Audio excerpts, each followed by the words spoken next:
নমস্কার, আরও একটি আপডেট নিয়ে হাজির হয়েছে আপনাদের সামনে। সেটি হলো যাদবপুর কাণ্ড।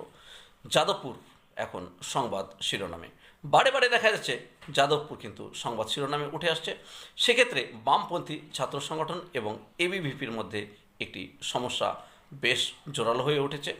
সেক্ষেত্রে দেখা গেছে যে যাদবপুরের বিধায়ক সর্বরী মুখোপাধ্যায় কিন্তু আগেই বলেছিলেন যে দেশবিরোধী কোনো রকম স্লোগান উঠলে সেটা বরদাস্ত করা হবে না। এটা স্বাভাবিক।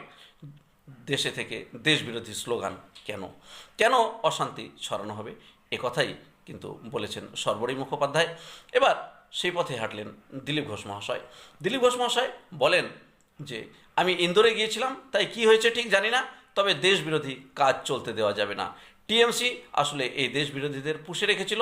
আগেও এবিভিপি সার্জিক্যাল স্ট্রাইক করেছে। দেশবিরোধী স্লোগান উঠলে আবার যাদবপুরে সার্জিক্যাল স্ট্রাইক হবে। অর্থাৎ বামপন্থী যে ছাত্র সংগঠন, সেই ছাত্র সংগঠনের সাথে এবিভিপির একটা বিরাট সমস্যা।